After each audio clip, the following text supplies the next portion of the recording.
오늘 첫 번째 소식으로 전해드렸던 내용, 지금 다시 또 이야기를 해보겠습니다.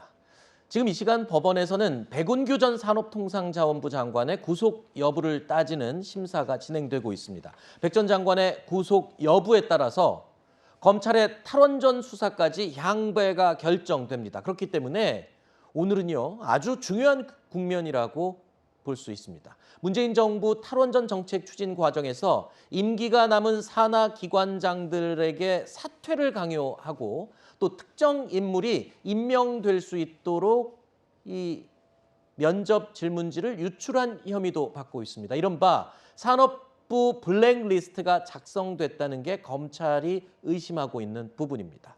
자, 오늘 구속영장 심사를 받기 위해서 법원에 출석한 백 전 장관의 모습을 먼저 보시죠.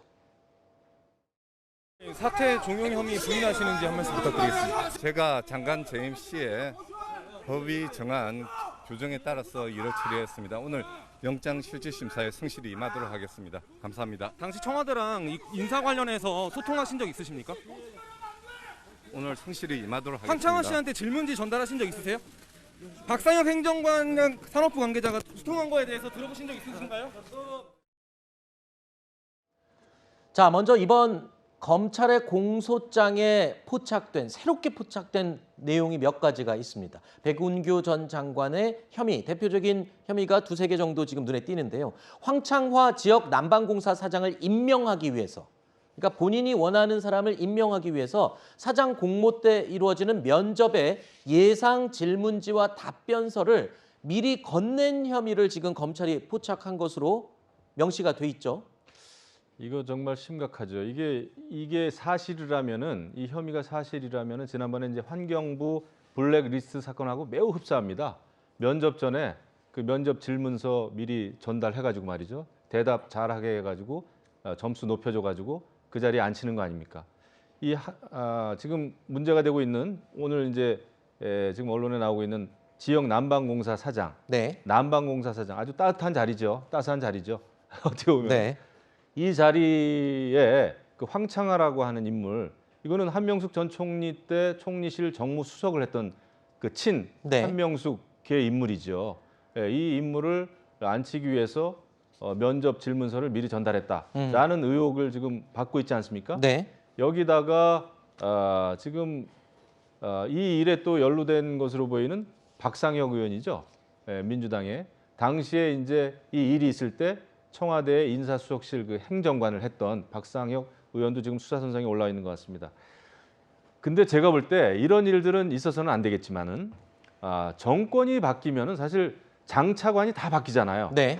장차관이 바뀌면은 저는 그 산하에 있는 공공기관장도 자리를 내놓는 게 맞습니다. 장관이 바뀌는데 장관이 관리하는 그 산하기관의 기관장들이 임기가 보장돼 있기 때문에 못 나간다라는 것은 네. 그건 너무나 이치에 맞지 않아요. 그래서 법을 저는 바꿀 필요가 있다. 네. 그렇게 생각합니다. 법조인이라든지 사법부라든지 이런 데는 임기가 지켜져야 되죠. 네. 권력 분립에 의해서. 하지만은 정부 부처 산하 기관장들이 네. 자기가 뭐 전 정권에서 임기 시작했으니까 자기는 아무튼 임기를 다 채워야 된다. 네. 그거는 말이 안 되는 거죠. 알겠습니다.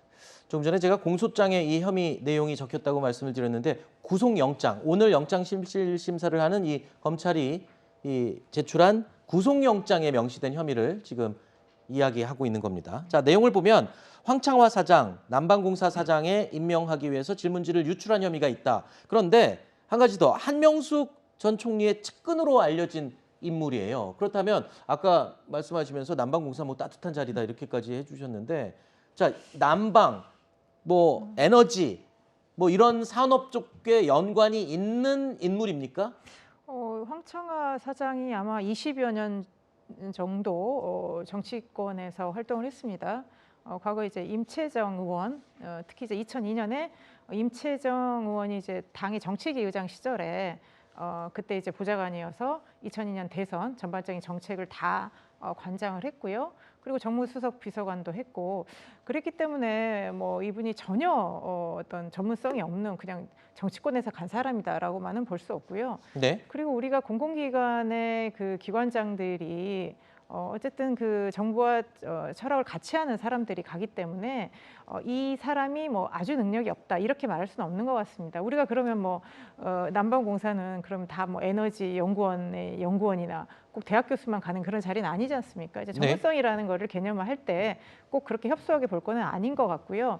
그래서 저는 충분히 능력은 있다고 보여지고 다만 뭐 그 과정에서 채용 과정에서 어떤 구체적인 것들이 실제 있었는지 이런 부분에서는 뭐 오늘 결과를 보면 알 수 있지 않을까 싶습니다. 자, 오늘 오후 늦게쯤이면은 구속 여부를 알 수 있을 것 같은데요. 자, 저희 프로그램에서도 몇 달 전에 전해드린 내용입니다만 이번 블랙리스트 의혹의 핵심 부분.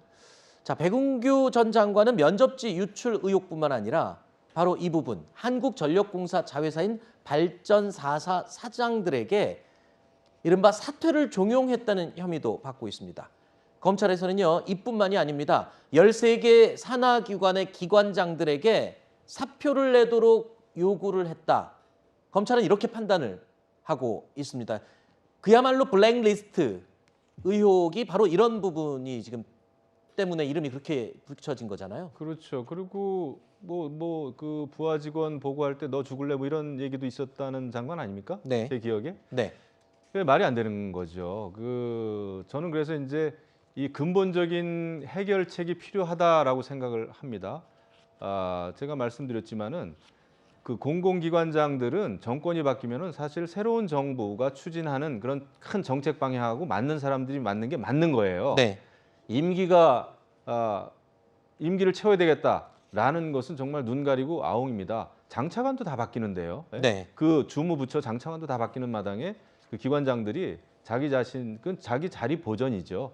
이것은 안 되는 거고 더더군다나 과정상에서 그렇게 능력 있는 분이면은 제대로 면접 봐가지고 점수 잘 받아야지 질문지까지 미리 받고 하는 것은 말이 안 되는 것이고 네. 정치권에 오래 있었기 때문에 그런 기관장으로서 일을 잘할 것이다. 네.